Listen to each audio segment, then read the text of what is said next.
Assalamualaikum warahmatullahi wabarakatuh. Bismillah walhamdulillah wassalatu wassalamu ala rasulillah Sayyidina wa maulana Muhammad ibn Abdillah wa ala alihi wa sahbihi wa man walah wa la hawla wa la quwata illa billah. Subhanallah walhamdulillah wa la ilaha illallah wallahu akbar wa la hawla wa la quwata illa billahil aliyyil azim. Adada kulli harfin kutiba aw yuktabu abadal abidin wa dahrad dahirin. Subhanaka la ilma lana illa ma 'allamtana innaka antal alimul hakim. نوينا التعلم والتعليم والنفع والانتفاع والمذاكرة والتذكير والإفادة والاستفادة والحث على التمسك بكتاب الله وسنة رسوله والدعاء إلى الهدى والدلالة على الخير ابتغاء وجه الله ومرضاته وقربه وثوابه سبحانه وتعالى. قال المصنف رحمه الله ونفعنا به وبعلومه وعلومكم وعلوم سائر الصالحين آمين إلى أن قال واعلموا معاشر الإخوان وفقكم الله وهداكم أنه يلزمكم ويتعين عليكم أمر نسائكم وأولادكم بالصلاة والمحافظة عليها فإنهن والمحافظة عليها فإنهن أمانة الله عندكم وقد قال الله تعالى يا أيها الذين آمنوا لا تخونوا الله والرسول وتخونوا أماناتكم وأنتم تعلمون. وقال صلى الله عليه وسلم الله في النساء فإنهن أمانات عندكم فمن لم يأمر امرأته بالصلاة ولم يعلمها فقد خان الله ورسوله واستحق من الله العقوبة فإنه لم يمتثل قول الله تعالى وأمر أهلك بالصلاة واصطبر عليها لا نسألك رزقا نحن نرزقك والعاقبة للتقوى. وجاء في حديث ذكر الأشقياء وذكر منهم رجلا لم يأمر أهله بالصلاة فأي خير في امرأة لا دين لها وأي خير في رجل لا يأمر امرأته أو بنته أو أخته بالصلاة فإنها ملعونة مطرودة من رحمة الله.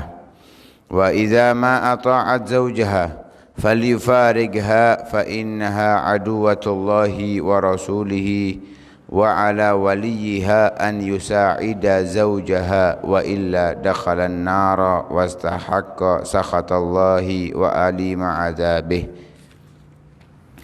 Melanjutkan pembahasan di dalam anjuran paksaan untuk sholat dari kitab Majmu' Mustamil ala Arba' Rasail. Al-Imam Ahmad Zaini Dahlan beliau mengingatkan kepada kita, wa'lamu, ketahuilah, ma'asyiral ikhwan, wahai saudara-saudaraku, waffaqakumullahu wa hadakum, mudah-mudahan Allah memberikan taufik dan hidayah kepada kalian. Annahu, ketahuilah bahwasanya, yalzamukum, wajib bagi kalian, wa yata'ayyanu alaikum, harus kalian lakukan. Apa itu? Amru nisaikum wa auladikum bis salati wal muhafazati 'alaiha. Wajib bagi kalian untuk memerintahkan istri-istri kalian dan anak-anak kalian untuk sholat serta menjaga sholat tersebut. Artinya menjaga, melakukan sholatnya di dalam waktu-waktunya.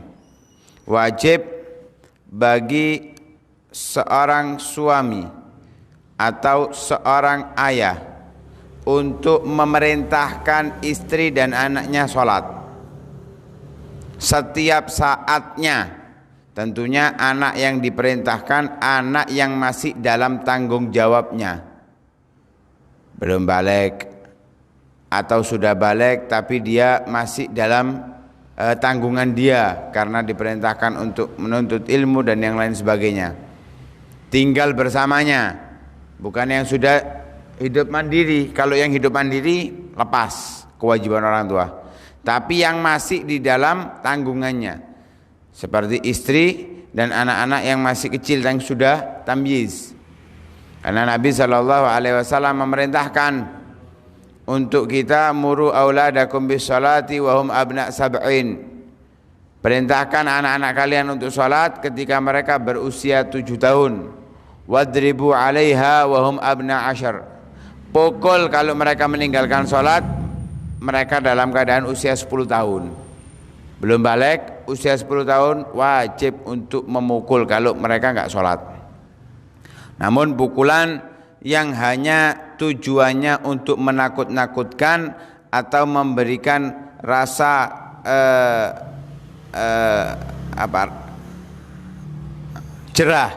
rasa jerah untuk anak agar tidak mengulangi perbuatan yang sama. Perintah dari Rasul Shallallahu Alaihi Wasallam untuk memerintahkan anak, apalagi istri. Mengapa kok diperintahkan kita? Karena kelak di hari kiamat orang itu, seorang laki-laki mungkin dia soleh, ahli ibadah, orang yang berilmu, tinggal sejengkal, selangkah untuk masuk surga nggak jadi. Kenapa? Anak dan istrinya menuntut, ya Allah, ini orang tuaku memang orangnya soleh tapi tidak memerintahkan aku untuk sholat. Si istri menuntut, ya Allah, ini suamiku mungkin orang yang soleh tapi dia tidak memerintahkan aku sholat. Tinggal masuk surga selangkah. Karena lalai tidak memerintahkan anak dan istrinya, ditarik oleh Allah, tidak jadi masuk surga, dilemparkan ke neraka Allah Subhanahu wa taala. Na'udzubillah min dzalik. Karena itu wajib bagi seorang suami dan seorang ayah untuk memerintahkan istri dan putra-putrinya salat. Menjaga salat pada waktunya. Mengapa? Karena mereka, anak dan istri adalah amanat dari Allah Subhanahu wa taala yang dititipkan kepada kita. Amanat dari Allah Subhanahu wa taala. Karena itu Allah Subhanahu wa taala berfirman dalam ayat Al-Qur'an, ya ayyuhalladzina amanu la takhunullaha war rasula wa takhunu amanatikum wa antum ta'lamun. Wahai orang-orang yang beriman, jangan sesekali berkhianat terhadap Allah, berkhianat terhadap Rasulullah.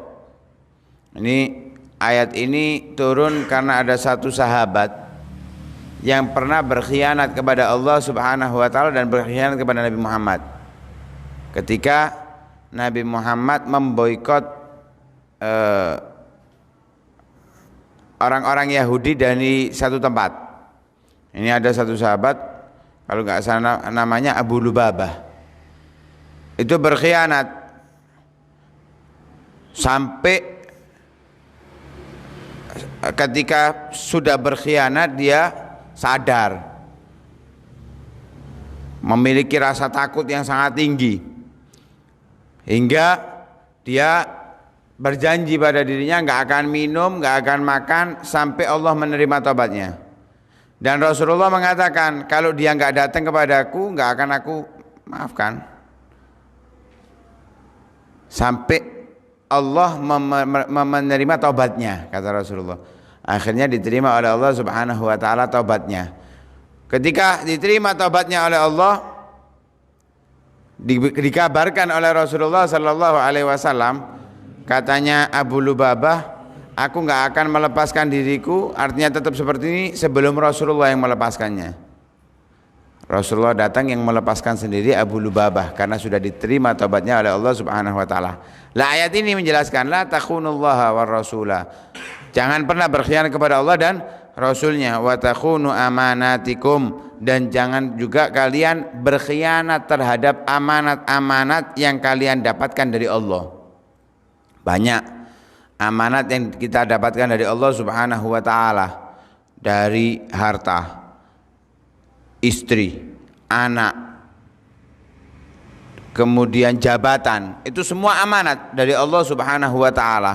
Yang mana kalau sudah dikasih amanat, bagi orang yang beriman itu hendaknya dia tidak berkhianat, karena mengikuti para anbiya, para rasul. Mereka memiliki sifat adalah al-amin, amanat, ketika dititipi dijaga. Ini pada umumnya orang Islam gak ikut nabinya. Justru kebanyakan orang Islam yang berkhianat. Lah kita diberi amanat banyak, di antaranya juga kewajiban-kewajiban. Salat, zakat, itu semuanya adalah amanat dari Allah yang harus kita jalankan. Lah ketika kita menjalankannya, maka kita adalah orang yang amanah. Karena itu ketika ditawarkan kepada gunung, langit, bumi, mereka menolak. Ditawarkan kepada manusia, manusia menerima. Karena itu dikatakan innahu kana zaluman jahula. Manusia itu benar-benar tidak bisa menempatkan sesuatu pada tempatnya, dan makhluk yang bodoh. Karena apa? Gunung, bumi semuanya menolak, kok manusia menerima. Mereka nggak mampu, kita merasa mampu. Kita merasa mampu, sehingga harus kita jalankan amanat dengan baik. Di antara amanat yang diberikan oleh Allah adalah istri. Karena itu Rasulullah sallallahu alaihi wasallam bersabda, Allah fin nisa. Bertakwalah kepada Allah, hati-hatilah, perhatikan para perempuan, para wanita, khususnya istri-istri kalian. Mengapa? Fa innahunna, karena sesungguhnya mereka istri-istri adalah amanatun indakum, amanat dari Allah yang ada pada kalian. Mereka adalah amanat dari Allah yang dititipkan kepada kalian. Sebetulnya mereka adalah amanat dari Allah untuk orang tuanya, tapi kita menikahinya dengan kalimatullah. Karena itu dalam biasa di khutbah nikah disebutkan wastahlaltum furujahunna bikalimatillah. Allah fin nisa fa innahunna awanin. Disebutkan dalam beberapa hadis yang menunjukkan bahwa mereka adalah amanat yang dimiliki orang tuanya, diserahkan kepada kita menjadi amanat yang kita bawa. Maka hendaknya kita jaga amanat yang diberikan oleh Allah. Dengan apa? Perintahkan mereka untuk sholat. Kalau tidak, faman lam ya'mur imra'atahu bisolah, tidak mau memerintahkan istrinya untuk sholat, walam yu'allimha, enggak mau mengajarkan sholat. Dia sudah sholat, sudah bisa sholat, enggak diperintahkan, atau enggak bisa sholat, enggak diajarkan. Ya, semua yang berhubungan dengan sholat. Tentunya kalau masalah ini kita sebutkan berarti berhubungan dengan masalah haid, nifas. Kalau enggak mau mengajarkan, tidak mau mencarikan guru untuk mereka, maka faqad khanallaha wa rasulah. Orang yang demikian dia telah berkhianat kepada Allah dan Rasulnya. Kenapa? Mereka amanat yang mereka harus dijaga. Segala perintah yang diperintahkan oleh Allah untuknya harus kita ingatkan. Kita menjadi alarm untuk mereka. Kalau mereka nggak tahu caranya, ya kita ajarkan. Sholat kita ajarkan. Loh, bisa sholat, wudunya bisa, nggak bisa ya kita ajarkan. Oh bisa wudu, mandi wajibnya bisa, masalah haid ngerti? Enggak, ya ajarkan. Loh saya nggak bisa juga, panggilkan ustadz, panggilkan guru atau orang yang ahli di dalam hal tersebut. Itu adalah tanggung jawab suami, karena mereka adalah amanat. Kalau enggak, maka dia telah berkhianat kepada Allah dan Rasulnya. Mengapa kok berkhianat kepada Allah dan Rasulnya? Loh, titipan dari Allah, nggak dijaga, dirusak. Loh saya nggak ngerusak, loh itu hakikatnya kamu merusak. membuat dia tersiksa dalam neraka Allah Subhanahu wa ta'ala, membuat dia jauh dari Allah Subhanahu wa ta'ala. Amanat gak dijaga, maka berkhianat kepada Allah Subhanahu wa ta'ala wa rasulah dan rasulnya. Karena Rasulullah sudah mengingatkan Allah fin nisa. Wastahagga minallahi al-uqubah. Orang yang tidak memerintahkan istrinya untuk sholat pantas untuk mendapatkan siksa dari Allah Subhanahu wa ta'ala. Mengapa? Fa innahu lam yamtasil qaulallahi ta'ala, karena ia tidak mentaati perintah Allah Subhanahu wa ta'ala di dalam ayat Al-Qur'an, wa'mur ahlaka bis-sholati wastabir 'alaiha. Perintahkan ahlaka. Belajar kalau di tafsir disebutkan ahlaka ay qaumaka, atau wakila man ala dinik, yang ada di dalam agamamu. Siapapun yang menjadi kaum kita kalau kita pemimpin, atau kalau kita bukan kepemimpin ya kita orang yang mengerti, orang-orang yang seagama dengan kita, maka kita diperintahkan oleh Allah untuk memerintahkan mereka sholat. Sebetulnya perintah sholat kan dari Allah, cuman mereka mungkin lalai, mereka lupa, mereka males. Lah kalau nunggu Allah yang ingatkan, peringatan Allah bukan dengan kata-kata, bukan dengan nasihat, tapi azab. Kalau peringatan Allah, lah sebelum peringatan Allah yang tiba kita memperingatkan kepada mereka. Peringatkan, ayo sholat. Ini secara umum. Lah terkhusus di antara mereka adalah yang terdekat dengan kita, istri, anak. Ini perintah Allah Subhanahu wa ta'ala. Wa'mur ahlaka bis-sholati wastabir 'alaiha. Perintahkan keluargamu, perintahkan anak istrimu, perintahkan kaummu, perintahkan orang-orang yang beriman yang ada di sekitarmu untuk sholat. Wastabir 'alaiha. Kemudian saat sholat sabarlah. Ya, karena sholat itu kalau kita jalankan dengan benar itu sulit. Perlu kesabaran untuk menjadikan sholat kita sempurna. Karena apa? Gangguannya banyak. Mungkin kalau sekedar sholat itu masih enteng, walaupun berat ya, walaupun berat. Coba kalau panggilan Allahu Akbar, itu kaki kita, tangan kita gerak ke masjidnya, apakah lebih cepat dengan panggilan untuk sing nom-nom singkat rabi ku panggilan istri untuk dijak? Hah? Cepetan di Mas ayo. Cepetan iku saya. Atau kalau yang masih seneng rea-reo, panggilan teman. Ayo pedahan ambek azan, cepetan di nyaute. Pedahan. Mbok lek senengane sing wis 50 mendukur iki apa gak ngerti aku. Kira-kira sing cepet sing di. Biasae kalau 50 ke atas itu panggilan sholat yang cepet. Sebab tahu wis jarak itu semakin dekat dengan garis finish kan gitu ya. Dia sadar sudah, aku iki wis tuwa, wis wayahe mendekat. Jadi kalau panggilan azan mereka insyaallah lebih cepat daripada yang muda-muda seperti kita ini. Krungu azan iku lek sik nyekel HP ya terus HP ini. Coba ana telepon teko jeragan ya, atau itu telepon teko apa? Istrinya. Cepet dicekel HP ini, didelok HP ini langsung ngangkat itu cepet. Coba sing nelpon wong duwe utang, sing duwe utang atau sing ngutangi, ya wayah nagih, kira-kira cepet, langsung dipateni, di reject ya. Nah, kalau kita itu panggilan azan seperti itu, fokus. Kalau main HP ya HP, kalau masih kerja ya kerja. Padahal kalau sahabat dengar panggilan azan, macul, ibaratnya macul itu wis ngangkat kari nutukno, kari tutukno dideke lah nanggung hasilnya. Itu sahabat Nabi SAW. Kalau sudah panggilan azan nggak ada yang lain. Rasulullah juga demikian, guyonan dengan Sayyidah Aisyah, balapan lari dengan Sayyidah Aisyah, sering seperti itu Rasulullah. Ya duduk kekanak-kanakan. Ya memang harus menghadapi istri itu terkadang dengan ketegasan, terkadang ya guyonan. Lek teges tok bojone njauh minggat. Lek guyon tok akhirnya didadekno ulek-ulek sampean ya. Kadang tegas, kadang yo guyonan. Itu ajaran Rasulullah sallallahu alaihi wasallam. Lah ketika azan dikumandangkan oleh Bilal, Nabi itu katanya Sayyidah Aisyah, ka'annahu lam ya'rifna. Seakan-akan Rasulullah enggak kenal dengan kita. Itu kalau sudah panggilan azan. Lah, ini kalau dengan panggilannya aja sudah berat, apalagi menjalankan sholatnya.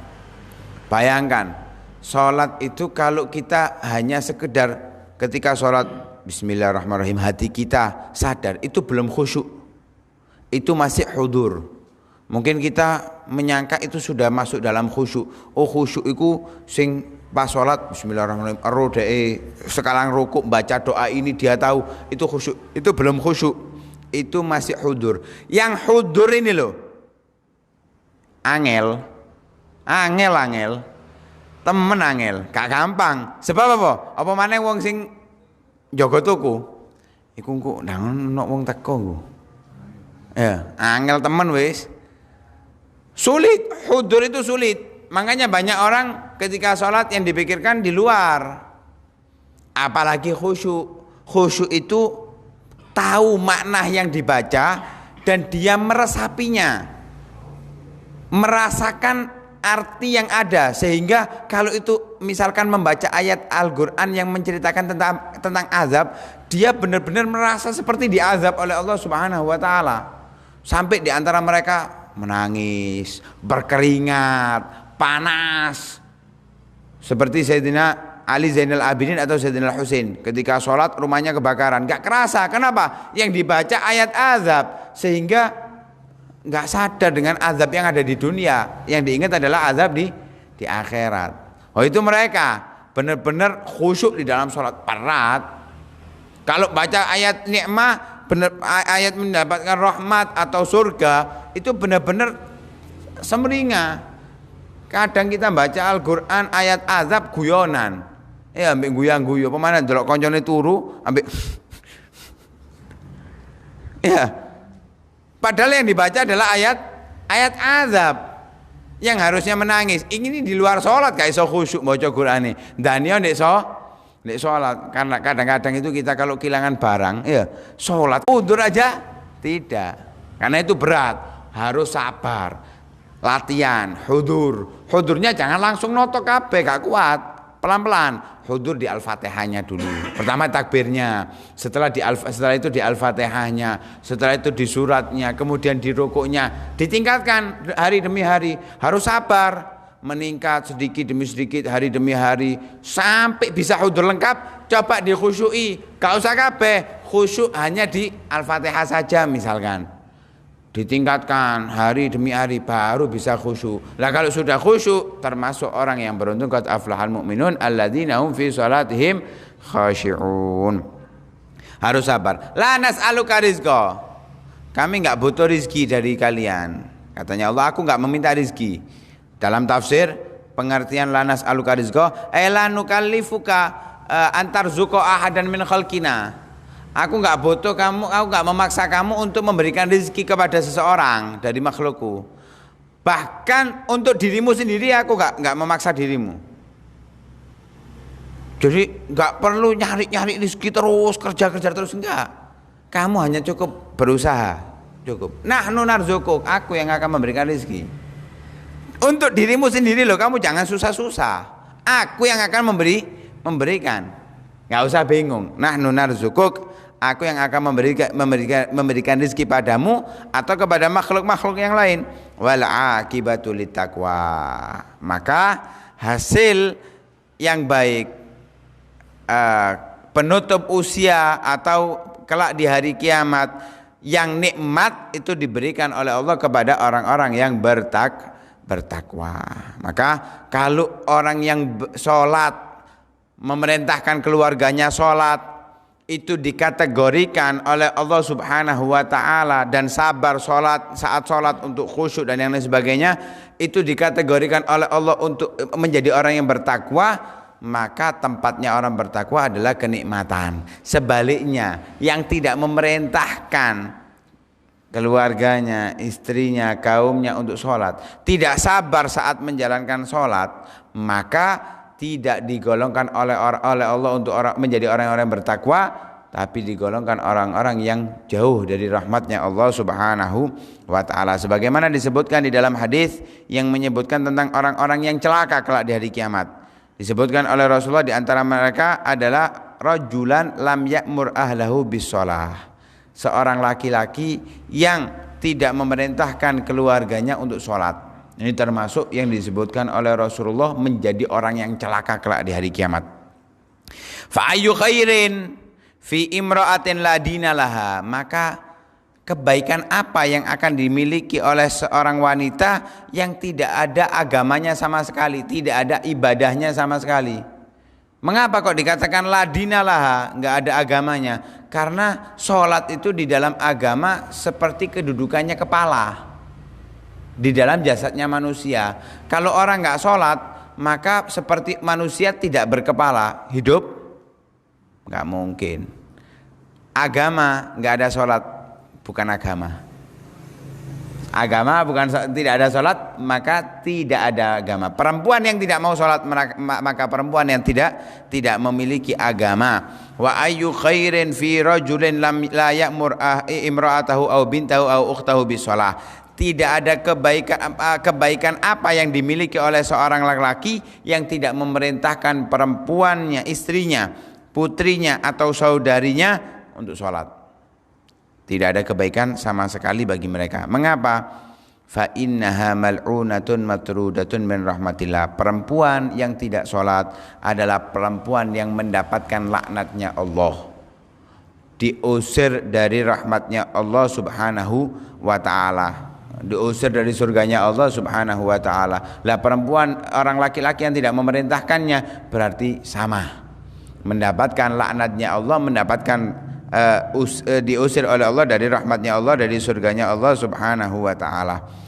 Lah kalau sudah diperintahkan, seorang suami memerintahkan istrinya untuk sholat tapi enggak patuh, wa idza ma ata'at zaujaha, perempuan enggak taat pada suaminya untuk diperintahkan sholat enggak mau, fal yufarigha, cerai aja. Kalau dijak gak gelem, sabaro. Tapi kalau diperintahkan sholat nggak mau, cerai. Diperintahkan untuk kita mencerainya. Kalau disuruh sholat nggak mau, sabar, pelan-pelan. Gak iso. Ini perintah dari Allah untuk memerintahkan keluarga kita sholat. Kalau orang lain kita perintahkan nggak mau, kita masih nggak bisa maksa. Kenapa? Kita nggak ada tanggungan lebih kepadanya. Kalau orang tua kita nggak ada tanggungan lebih kepada kita. Kita memerintahkan sekedarnya. Pak, sholat itu wajib, wis selesai. Sholat toh Pak, wajiban kita selesai. Tapi untuk rasa bakti terus kita dorong terus. Tapi kalau istri itu yang punya tanggungan kita, maka kalau nggak mau sholat, ceraiin. Kenapa? Dituntut kita. Katanya melbusur kok dituntut tarik. Cerai aja. Enggak beban. Kalau enggak, tetap kita di dalamnya, ya kita terus dituntut oleh Allah Subhanahu wa taala. Ya azab yang akan kita dapatkan, murka yang akan kita dapatkan. Fal yufarik hajrai. Jadi kalau kita minta ke istri kita dilayani di malam hari, dia nolak, ya sabaro. Ya sabaro. Lek gak kuat ya rabio maneh ngono ae. Gitu. Tapi kalau diperintahkan sholat enggak mau, cerai. Walaupun kata rabi maneng, duduk, wis gak apa-apa, aku tak rabi maneng. Jangan cerai, harus pisah. Kalau perempuan diperintahkan sholat enggak mau. Fa innaha aduwatullahi wa rasulih. Karena perempuan seperti ini adalah musuhnya Allah dan musuhnya Rasulullah. Bukan musuh kita loh ya. Kelak di hari kiamat dia akan menjadi musuh kita soalnya. Sekarang di dunia dia menjadi musuhnya Allah Subhanahu wa ta'ala, karena dia menjadi benih yang akan menumbuhkan generasi selanjutnya, generasi yang tidak baik. Sebab mereka perempuan, seorang istri adalah madrasah, pendidikan pertama bagi seorang anak. Lah kalau dia nggak sholat, bagaimana anaknya mau sholat? Yang dicontoh adalah ibunya dulu. Yang dipraktekkan dalam kehidupannya adalah perilaku ibunya dulu sebelum ayahnya dan seterusnya. Wa ala waliyiha, bagi walinya, bukan suami. Kalau walinya seorang perempuan adalah ayahnya. atau saudara lakinya, wa ala waliha, bagi walinya si perempuan, an yusa'ida zaujaha, membantu suami perempuan tersebut. Nah ini jadi pelajaran untuk rumah tangga. Jadi kalau kita punya anak wanita, maka semestinya kita membantu suami anak kita. Dalam urusan agama, kita semestinya membantu suami dari anak kita. Bukan kita membantu anak kita, bukan menolong anak kita, tapi menolong suaminya. Mengapa? Karena kalau kita membantu anak kita, itu si anak merasa orang tuanya lebih utama daripada suaminya, sehingga berani kurang ajar nanti. Tapi ketika orang tua perempuan itu menolong, membantu, mendukung suaminya, si perempuan mau nggak mau rujukannya adalah suami. Kenapa? Aku percuma nang bapakku ya dikongkon nang bojoku maneng. Lah kalau demikian yang terjadi, insya Allah rumah tangga itu enak. Nggak mungkin tukaran. Kadang-kadang orang tua zaman sekarang ini salah. Contoh ini yang sering terjadi. Biasanya kan lek dijak lunga, iku anak dijak wong tuane lunga kan seneng. Ya. Kita sebagai orang tua punya anak perempuan sudah menikah. Kalau kita mau ngajak anak kita perempuan, jangan ngajak dia. Jangan ngomong kepada dia, nak kon melok aku. Ngomong karo bojomu tak jak. Kalau misalkan si suami lagi membutuhkan dia, wis ojo berangkat. Aku butuh karo kon saiki. Kira-kira perempuan yang ada zaman sekarang apa jawabannya? Iki bapakku nyong ngejak, ibuku ngejak, tukaran. Akhirnya suami istri tukaran. Kalaupun diiyakan sama suami, gak ridho suaminya sebetulnya, terpaksa. Gak enak karo mertua. Tapi lek terus-terusan, ya mertua ya diserampang akhirnya karo mantune, kan ngono. Gregeten mantune soalnya. Lah kalau mau ngajak anaknya, izin ke suaminya. Jangan tahu, anaknya jangan boleh tahu. Jadi omong-omongan apa? Face to face. Ya, face to face, ngerti ya? Ya, 4 mata ya. Bukan 4 mata loh, 4 mata. Ngomong, oleh bojomu tak jak. Kalau dia ngomong boleh, ya dijak, diomongi, kon tak jak wis tak izin nang bojomu. Kan enak. Legowo si suami. Kenapa? Dihargai oleh mertuanya. Lah, dalam hal ini juga demikian, ketika seorang istri diperintahkan suaminya untuk sholat gak mau, orang tuanya si anak perempuan tersebut harus mendukung suaminya. Sholat nurut karo bojo kon. Iki perintah Allah ya perintah bojomu, harus nurut kon. Ngono, senenono anake. Ojo ngewangi, sakno anakku kon dicerai lho karo bojomu. Nek kon tetep koyo ngene, iki perintah agama lho, kon dicerai lho. Itu orang tuanya harus seperti itu. Kalau cerai aku dhewe gak gelem, emo aku ngurusi kon gak gelem salat. Wong tuwa saiki ana kaya ngono. Gak ngira. Ya, dukung anaknya, ini keliru. Harus. Kenapa? Kalau tetap dukung anaknya, dakhalan nar, walinya akan masuk surga juga. Masuk neraka juga. Wastahaqqa sakhatallahi wa alima azabi. Dia berhak juga untuk mendapatkan murka Allah dan berhak untuk mendapatkan azab yang pedih dari Allah Subhanahu wa taala. Maka dari itu, anak istri kita perintahkan sholat terus, harus, jangan sampai mereka meninggalkan sholat atau mengakhirkan sholat sampai keluar dari waktunya. Karena bukan hanya mereka yang mendapatkan azab, kita sebagai suami, kita sebagai orang tua juga akan mendapatkan azab dari Allah Subhanahu wa taala. Walaupun kita menjalankan tepat waktu, walaupun kita di awal waktu berjamaah, tetap kita akan mendapatkan azab dari Allah Subhanahu wa taala.